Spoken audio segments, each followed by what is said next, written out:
Ms. Paris, as I look at your career, I see the career of someone who has been an activist, and I believe a radical activist. You have waged litigation campaigns and opposed voter ID laws. You have opposed voter integrity laws. You have opposed prohibitions on ballot harvesting. You have advocated for felons being able to vote. As I look at your record year after year after year of being an extreme partisan advocate, I'm left with the very likely conclusion that if you were confirmed to the bench, you would likewise be a radical activist on the bench. Voter ID laws, as Senator Lee just pointed out, you described as the greatest rollback of voting rights in this country. 80% of Americans support voter ID laws. 60% of African Americans support voter ID laws. Do you believe voter ID laws are constitutional? Senator Cruz, the Supreme Court has said that there are no per se restrictions against voter ID laws in Crawford. I asked what you believe. I was one of the parties litigating in Crawford, so I'm very well familiar with that case and led a coalition of states defending voter ID laws, and Justice Stevens wrote the majority opinion upholding Indiana's voter ID law. My question to you is, do you believe voter ID laws are constitutional? Senator, I believe they are constitutional. I believe that they can be constitutional because the Supreme Court has said they can be constitutional, and in Marbury versus Madison, the Supreme Court gets to decide. That is what our system depends on. We have a concept of vertical stare decisis. We have rules of law. We have precedent. Ms. Paris, just a couple of months ago, in March of 2021, you said that the voter ID laws that had been passed were due to, I'm going to quote you to get your words right, anxiety over the browning of America, and people having anxiety of the fact that certain folks in power are not going to be able to stay in power. Do you believe the 80% of Americans who support voter ID laws and the 60% of African Americans who support voter ID laws are doing so because they're concerned about the browning of America? Senator, that quote is clearly referring to politicians. It's not referring to African Americans. Which politicians here do you believe are concerned about the browning of America? Senator, that context was with respect to state politicians. So it's only state politicians? Senator, that context that I'm on record for, we're referring to state politicians. All right, well, let's talk about politicians here in this body. As you know, I filed an amicus brief on behalf of 11 senators in the Brnovich case. You made a comment that the brief that I filed was outrageous and harmful. Do you stand by that characterization? Senator, the Supreme Court, as you know, issued its decision in the Brnovich case and struck down, and upheld the restrictions on Arizona. Okay, I'd like you to answer my question. Do you stand by the characterization that the amicus brief that I filed on behalf of 11 senators was, quote, outrageous and harmful? That's how you characterized it. Senator, the Supreme Court has issued its ruling on I'm going to try again. Do you stand by your characterization? I'm not asking you what the Supreme Court did. You described an amicus brief filed on behalf of 11 senators as outrageous and harmful. Do you stand by what you said just a few months ago? Senator, what I said as an advocate when it was pending before the court is not relevant to the issue before you. Do you stand by it or do you retract it? You have a choice. Senator, as an advocate, I pursue. Okay, you're going to refuse to answer me on that. I assume you also believe the Supreme Court's 6-3 decision agreeing with the position advocated in my amicus brief. I assume you believe that decision was also outrageous and harmful because that's the language you used. Senator, the Brnovich case is the law of the land. It has been settled. So you're not going to answer that either? The law of the land has been settled. What I am going to say, Senator, is that I am pledging to apply precedent. So at the time you discussed the brief filed by a number of senators on this committee as outrageous and harmful. At that time, had you had any discussions with the Biden administration about being nominated to be a judge? I would need to remember the timing a little bit. When was the first discussion you had with the Biden administration about being nominated to be a judge? I would need to reference my Senate Judiciary questionnaire because that's where I recorded it. I don't have it committed to memory. So you have advocated that felons should be able to vote. Do you believe all felons should vote? Senator, my work and advocacy has been on behalf of persons who are living and working in the community. Do you believe currently incarcerated prisoners in jail should be allowed to vote? Senator, I have been advocating on behalf of people who You're are not outside- answering my question. Senator, I didn't ask what you've advocated in the past. I'm asking what you believe. Senator, the canons of judicial ethics preclude me from answering that question because a situation may come before me. So let me ask you this. You have advocated in favor of a living constitution, and indeed, as both Senator Hawley and Senator Lee asked you about, you have disparaged those who believe in originalism as essentially racist and bigots. How do you think you will be able to serve with colleagues on the Court of Appeals if you have disparaged their constitutional interpretation as racist and bigoted? And secondly, why is it that when you advocate a, quote, living constitution, that somehow the livingness of it always makes the Constitution agree with the policy positions you happen to embrace? How is that consistent with democracy, to have a judge able to implement whatever policy positions you believe in? Senator, we have had more than 24 amendments added to the Constitution since it was ratified in 1788. But that's not what a living constitution is. A living constitution means you as a judge, if you're a judge, can change it to whatever you want, and that the voters don't get to speak on it. Isn't that right? Senator, women now have the right to vote. We passed an amendment for that. That's a terrific victory, and it was done the right way through an amendment. A living constitution is judges changing it. Why is judges changing the Constitution to meet their policy preferences, consistent with any respect for the democratic process and the ability of voters to decide policy issues? Senator, it is clear that our great Constitution is one that is enduring. It is clear with things like Brown versus Board overruling Plessy versus Ferguson that evolution happens. It is also clear that our great Constitution establishes separation of powers. There are bodies like this one that engage in policymaking. There are judges that review the cases and controversies that are put before them. I am pledging, by accepting this nomination, that I am going to cease being an advocate, and I would impartially, without reservation, objectively apply the law to the facts of the case and controversy before me. Well, your record is overwhelmingly to the contrary. Thanks, Senator Cruz. Senator Blumenthal. Senator Cruz. Thank you, Mr. Chairman. Administrator Milgram, would you agree that the vast majority of the heroin, the methamphetamine, and fentanyl we see in American communities comes from Mexico? Senator, I would say that the vast majority of fentanyl and meth is coming from the two cartels, Jalisco and Sinaloa, from Mexico. They also transport heroin and cocaine in, but I would not say the vast majority of heroin and cocaine. Okay. I would say the vast majority of fentanyl and meth. Would you also agree that the brave men and women working along the southern border and at our ports of entry, our Border Patrol and CBP officers, serve a critical role in interdicting drugs before they hit our streets?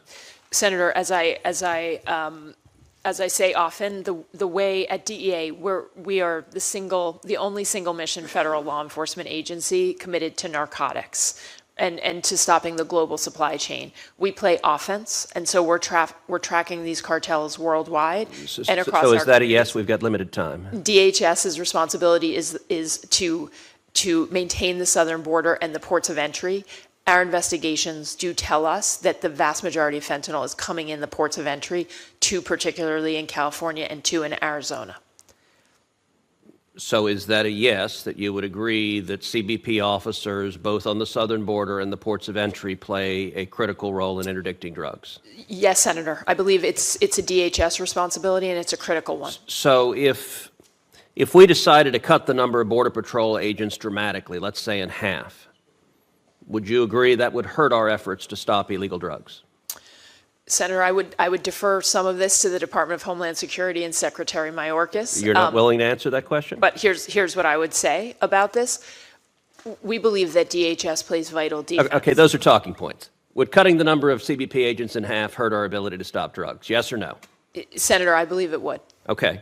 That's effectively what's happened under the Biden administration. Because right now today, more than half of the CBP agents are engaged in housekeeping and chauffeurs and babysitting of the 5.5 million illegal aliens who have crossed the border. They're not on the border. They're not at the ports of entry. They are instead processing the highest rate of illegal immigration in history. Now, Democrat members of Congress have the remarkable claim that the open borders under Joe Biden has no impact on the record fentanyl and drugs that are flooding across our borders. Between October 2021 and September 2022, one CBP source estimated there were 364,000 gotaways, people that ran away at the southern border.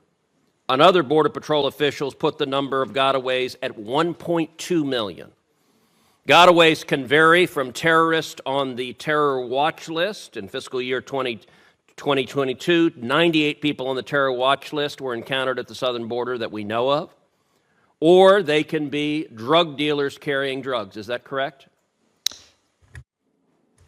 Senator, I'm going to defer questions on the border and the ports of entry to the Department of Homeland Security. So the DEA has no view on whether drug dealers crossing the border carry drugs? Senator, as I said, from our investigations, what we see is that the majority of fentanyl I didn't ask the majority. I said drug dealers and gotaways are carrying drugs, many of them. Senator, what we see is mostly what we see is mostly tractor trailers and personal vehicles. All right, so you're sticking to the talking points closely, and congratulations, it's the Democrat talking points, that the open borders don't matter, that 328,000 or 1.2 million gotaways don't matter.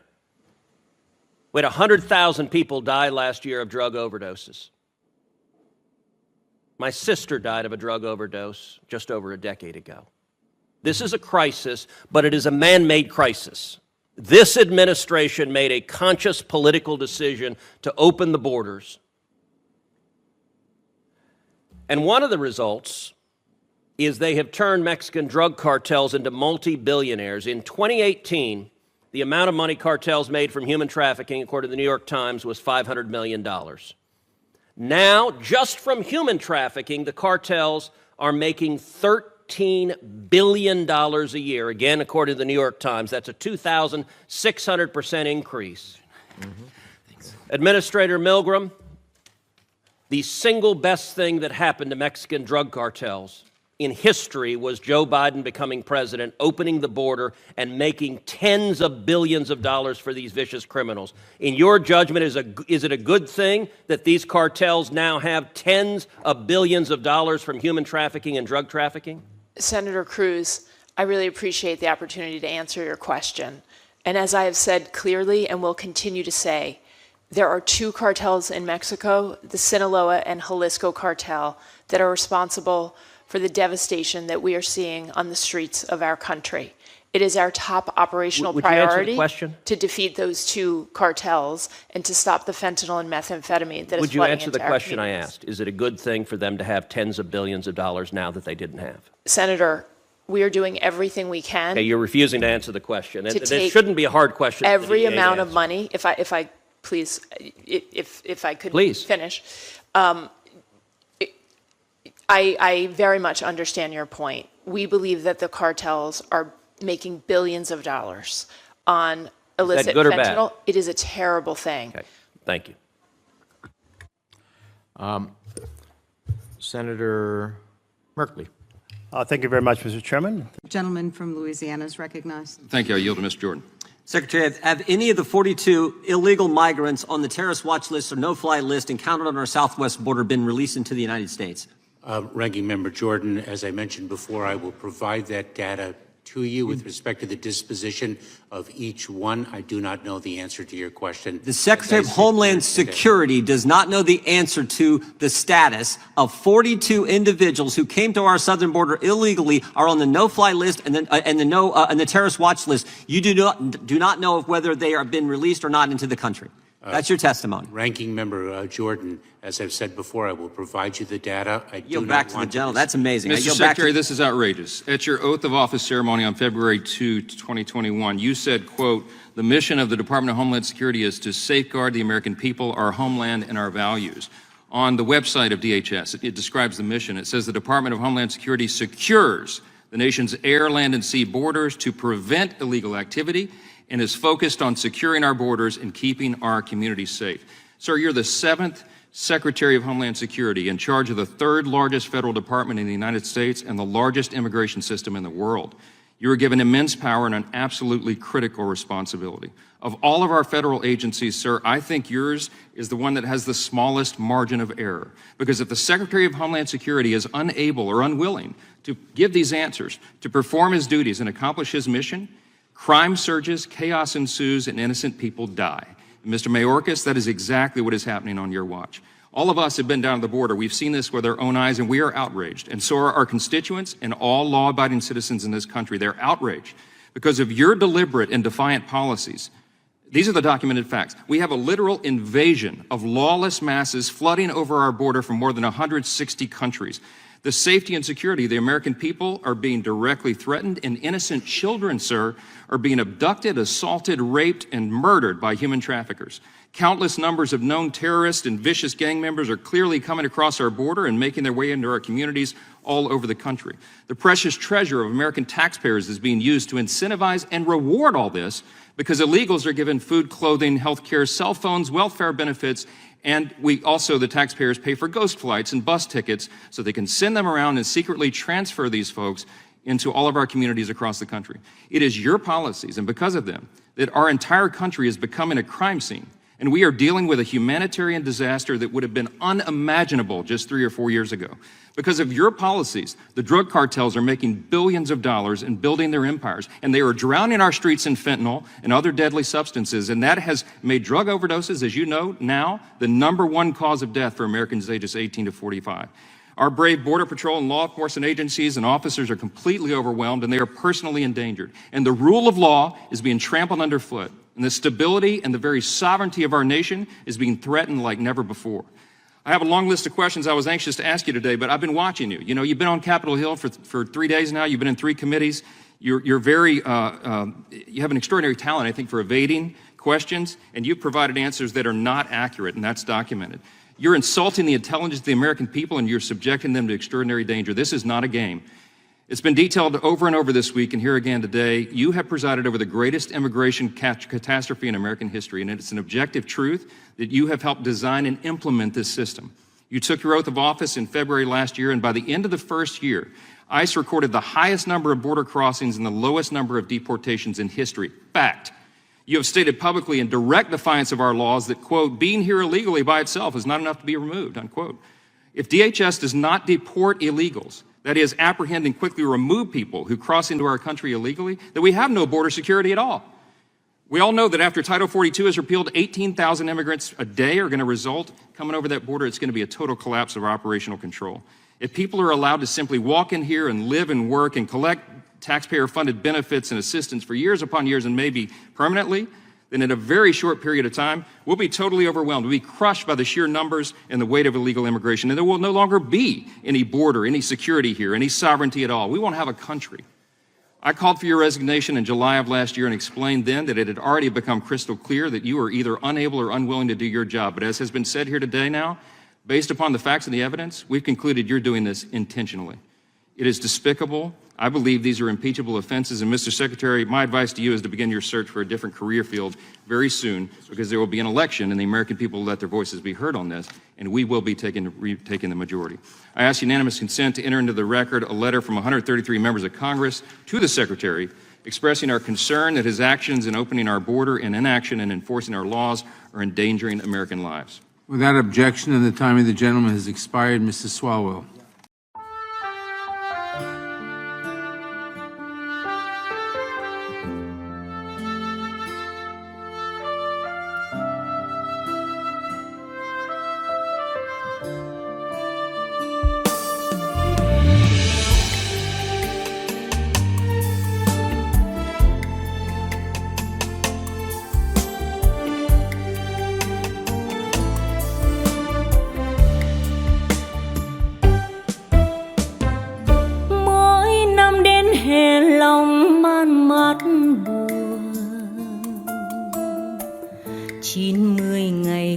chứa chan tình thương.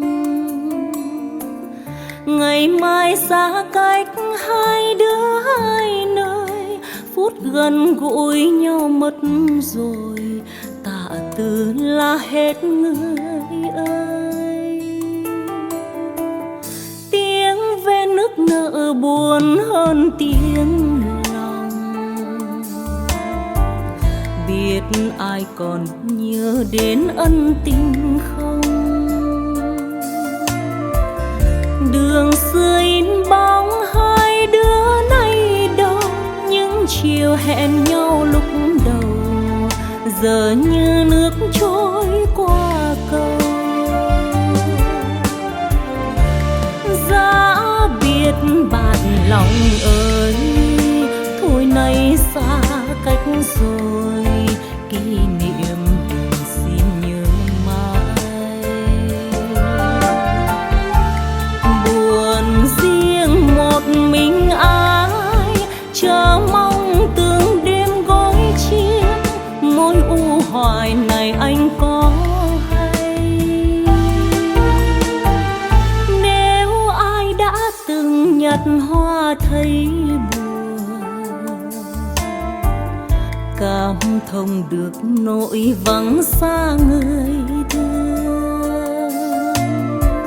Màu hoa phượng thắm như máu con tim, mỗi lần hè sang kỷ niệm, người xưa biết đâu mà tìm.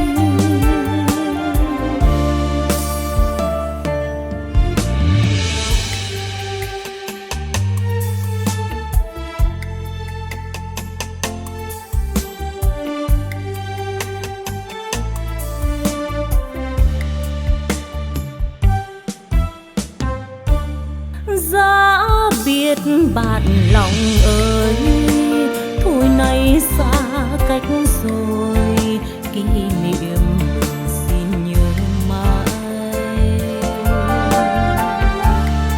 Buồn riêng một mình ai, chờ mong từng đêm gối chiếc, mối u hoài này anh có hay.